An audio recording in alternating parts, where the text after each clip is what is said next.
And I'm Kyra. And welcome to Above the Bar. Just two friendly attorneys sitting around talking about current events, things that are happening right now. Yes. So lots of conversation with what? Just like all kind of stuff going on, but the most important part to our retreat is the libation. It's the legal twist. Oh, with the libation. That part too. And this is a brand new season for us. Yes. And in this new season, we're going to mix it up. So we Yes. want to bring you not just great conversation, Yes. not just great libation. Kyra, what else? We are bringing y'all some of the best spots in Houston. Like, we are here at Verandah in Houston off of Upper Kirby because the chef here is just, he does something to my taste buds, from the food to the cocktails. Like, we just want to bring it to you guys. And there's no better place to kick this off than at Verandah. So it is truly one of my favorite restaurants, and I have to always give a shout out Yes. to Mr. Wilkerson, Tom Wilkerson, who told me that if I wanted my taste buds to tingle, Yes. I had to stop here first. And he was absolutely correct. You can get not just a quick lunch, a business lunch, a quick dinner. You can also get an amazing 5 or 7 course meal. So I have to let you know that not with the meal, it's not just the people you bring with you, but you can get a libation based on every course. The chef will come and tell you what is in your food, what was the inspiration based in India, what is in your drink, how they pair together. You will get an education, a meal. You will probably be sleeping here because you might have the itis.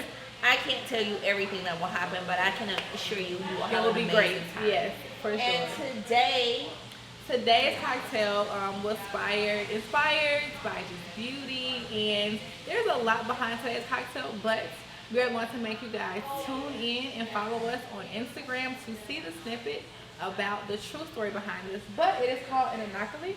Anikali. I'm sorry.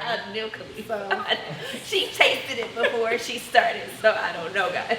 I'm pretty sure my way is the right way, it but probably is. she's But saying anyway. something else. Anilkali. Sorry. Just blame it on it. I couldn't really hear that well. Anilkali. But it truly is a very well balanced drink. There's vodka, there's some rose hints, there is topped off with bubbles, there's grenadine, There's vodka. Is that down? Oh. But there's Well, we also both have a little one. bit of lemon. But it's a very balanced drink. It's great for summer. Pomegranate. Yes, the pomegranate grenadine. Yes. It's a very well balanced cocktail. It's very light for the summer. Highly recommended. Cheers to the chef for making this for us. But truly, like, guys, if you're in the Houston area, come check this place out. Verandah, again, the cocktails are amazing. The food is amazing. There's always a story behind some of everything, from the food to the drinks. And everything is also very freshly made. Like, for example, there's another cocktail that he's working on with turmeric that is just amazing. So I hope I can save. We might have to make this episode short just so I can get another drink. But maybe not. Make sure, like I said, if you want the actual recipe and see the chef measure out, he is a master mixologist. yes. And if you want to see him make this particular drink, make sure you tune in to us and our other channels. Look at us on Facebook. We were on Facebook Live watching him make the drink. We'll be on Instagram. And as always, you can check out our YouTube channel. But for today, we got a lot to talk about. It's been a while since you've seen us. Short little minute. But today is a good day because lots of amazing things are happening in the world. Lots of sad things. But we're always here to give you the legal point of view for the things that we're facing. And first up is the changes that are taking place in Texas about what's going on with legislation surrounding marijuana. Yes. So our legislation is in office right now, and they're in hearings, and just there are so many bills up for legislation to vote on, and a lot of those bills are surrounding marijuana, and not just marijuana from the position of making it legal or not, but the position of medical marijuana, making it accessible to veterans with PTSD, making it accessible to patients with cancer. And Houston itself is like a medical hub, so I am super excited to see just how the progression flows with regards to medical access to marijuana. There is a very small percentage of people who actually have a license for medical marijuana based on the amount that should. So part of this bill is not just about making it accessible to those that should have it, but just like what is the knowledge behind it and educating people on it as well. Like as part of legislation hearings right now, there is a group in Austin right now who is making sure that our congressmen are educated so that when they're making decisions, it's not just from their individual knowledge, but that they're well equipped in understanding how marijuana, how CBD, how hemp actually impacts the body, with helping people deal with and coping with medical concerns. Another great thing that's up with regards to the marijuana bills is that regarding penalties and like trying to make it lesser. If you have less than 1 ounce, it could be, I think, down to a class C misdemeanor, and then if it's less than 2, it could be a class B misdemeanor, which I think is heavily important. I know that there are a lot of other states that are just plain legalizing it. Well, we saw what New York did. We saw that they went ahead and approved recreational marijuana, but we also saw that what I think is even more important than approval is for people who got convicted of crimes that were previously illegal, they had their records wiped. So it's not just a present thing, it's making sure it's retroactive and that these new statutes are comprehensive to people who may not have gotten the advantage of this, right? So if it's legal now, based off of a lot of things, and this is a new year, the last 2 years have been new for CBD in Texas, and I think it has had a great response, but it has been limited to CBD. And just as a small distinction, CBD is under a certain amount of measurement for TCH. So for Texas, I think it's like 0.5. Yes, but it is the same plant, and it's just really when you harvest, when you grow it, and the amount that is in your crop. So I think farmers are now getting the hang of it, and that's the first step for them to understand how to grow it in our environment. It is a very fruitful crop, and that makes it very good for economies, right? So if we have a corn crop that's failing, you can replace a quarter or half of your crop with cannabis or with hemp, and you can have a crop that grows a full harvest can grow 3 to 4 times a year depending on your environment. So that's great for farmers. And at the end of the day, we have to talk about the economics of stuff, which is a lot of the reason why we make statutes, right? To make sure that we can fund things. We've had a hard 2020. Every state is dealing with the impact of COVID, the impact of getting such large relief packages. So now they have to figure out how to make money. And let's face it, I really think we're in Texas, it's a conservative state, but Texas is about the money. So I really feel like that's one of the driving factors for why there are so many bills up for legislative discussion right now concerning marijuana and legalization of it. We have I'm not gonna lie, we have a long road to go in Texas before it is fully legal recreationally. But I do feel like we are making strides. Speaking of like the agricultural component of it, there are bills up because I think right now there's some confusion with regards to farmers getting licenses for it and license use and things like that.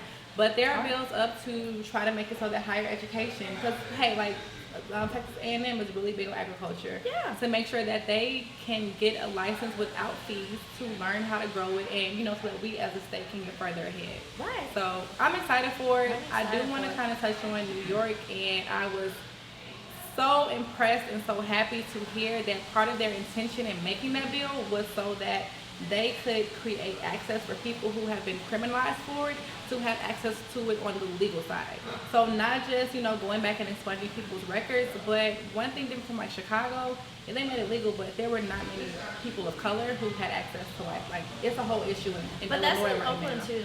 So for New York to say, well, we're making this bill legal, like heavily, I felt when I was reading it, part of their intention was to also make sure that communities that were impacted by it in a negative way can get, some type of positive relief on the flip side of it. And in Oakland, a certain amount of people who faced a conviction for it have access to certain licenses to now resell it or deliver it that aren't available or difficult to get. So there's a bit of a lottery for it, but at least it's a means for access, and it's a means for retribution for lives that may have been stolen for something that we're now saying, you know what, it's not so bad.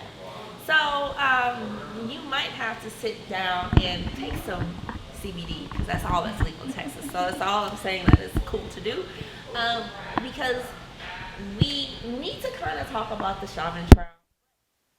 Have an expanded episode in order to do so, bringing in civil rights attorney Dante Pointer Yes. to make sure that we can really give you spot on legal analysis on what's going on. There's going to be a lot of people who are upset either way, and making sure we understand the law and the legality behind the trial as an important part of understanding why is it maybe one charge, maybe it's manslaughter instead of murder. Why is that? And there's so much confusion and disappointment, I think, behind what legal definitions are that we can't not talk about it. Exactly. And two, just trying to provide that legal analysis to current events. And because I know a lot of people look at it and they're like, it's on camera, it's clear as day that, you know, he was responsible for the death of George Floyd. But the science of death when it comes to trials is very different. And also, there's the issue of him being a police officer and things like that that play into the science of death and really who was at fault when it comes to these trials. We've seen it clear as day before, and it not go in the way that we as common folks may think that it should go. So we definitely want to break down kind of the prosecutors, you know, argument and their part of it, and now the defense is up and they're, you know, stating their argument and their defense, and it's emotional, you know, it's trying. Emotional, but if you only watch one part, if you only watch the prosecution or you only watch the defense, you get one side of the story that now is the responsibility of the jury to sort through and make a decision that impacts someone's life. And you not only impact someone's life, in a way kind of sets a value to what the other George Floyd's life was worth, right? Because no one wants their family member or someone who murdered their family member or killed or however you want to describe it to get away with that, right? And so it goes to a value of a life too, not just the life on trial, but the life that was lost. Exactly. And another important thing that I'm looking forward to is breaking down is the witnesses, from the experts to just the common people that he knew or the common people that were there that testified. Some that were brought on the prosecutor's side, some that was brought on the defense. I've heard kind of different take on whether they were good witnesses, bad witnesses, but as an attorney and understanding what our position is, you know, as a prosecutor or defense, and what we're trying to get out of that witness, and the wordplay that is on that person that's in that witness seat from an emotional state, like I feel like people have kind of come down rough on just the people that were there and around. Well, you know what is so funny is the attorneys, each side's attorney's responsibility to bring witnesses that support their case, right? And so they're going to have drastically different interpretations of the and different same approaches. And different approaches, but I do have to credit the prosecution. I think they've been spot on in their I don't want to say attack, but in their exploration of the defense's witnesses. And so they have been really spot on. But I think some of it will come down to facts we didn't know. Obviously, we have video from his 2009 arrest. We have so much that just as a layperson, you don't know about the case of the trial. And sometimes you can't miss it. You can't quit your job to watch MSNBC or Court TV to watch this all day. But it's a huge interplay. I will say this. I have never in my time of seeing anything about being an attorney or even before watching the trial, I've never seen the chief of police be the prosecution's witness. No. And so I thought that it weighed heavily against the defense case that, okay, at first, you know, he's fired, but simply like you say, the chief of police does not speak out against his own officers. But the fact that he spoke out and said that, no, this was against policy, that, you know, in his opinion that it was excessive, I just thought that I was like, oh, okay, case over. From my common, that was you know, right? That was a lot. I know there's more to it than that, but I really felt like the prosecutor's case brought some heavy hitters, brought some very strong points. The defense so far, I'm not going to lie, some of their witnesses, I'm like looking at a little sideways. But that's their job. Their responsibility is to defend their client as best as they can. So even though I get frustrated sometimes with their positions, I cannot be mad because they're doing their job and that's what they're hired to do. And I always remind people of this because as an attorney, people always ask me, that's not justice, that's not fair. And as a reminder, justice, and I have to shout out to one of my law professors, Professor Korn, taught me that justice in America is the process.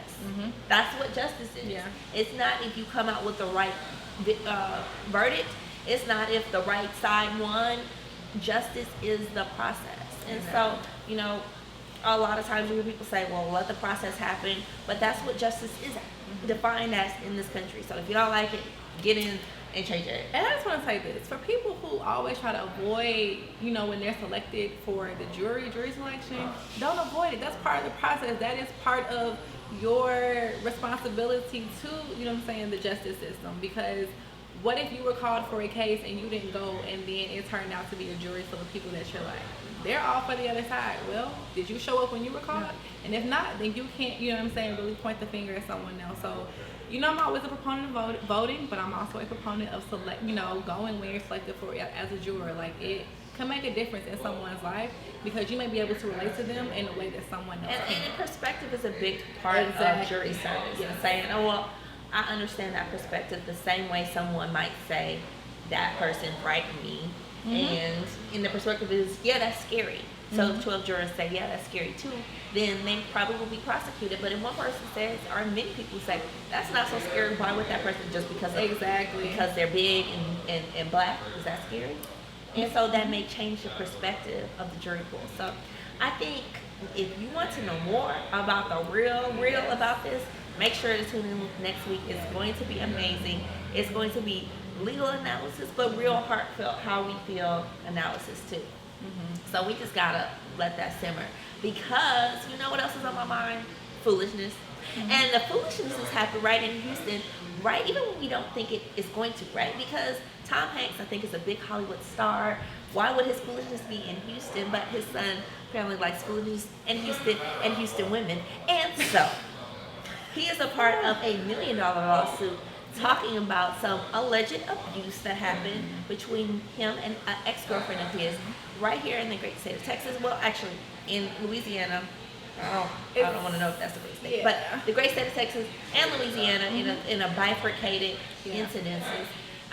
But what do you think about Chet? White boy summer. Not so good. Not so bad. So how do you drop? So his ex-girlfriend, Parker, she filed.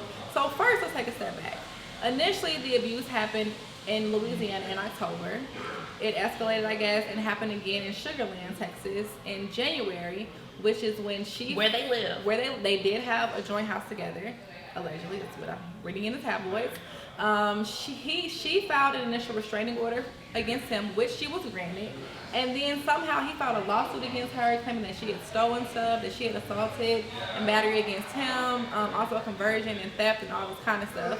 And then I guess more recently now, she has also filed a claim against him alleging abuse and battery and things of that sort. So they're both pointing the finger at each other. He's saying that she got a physical towards him when he tried to end it with her. She's saying she wanted to leave. He got physical with her. Like, it's like a mess.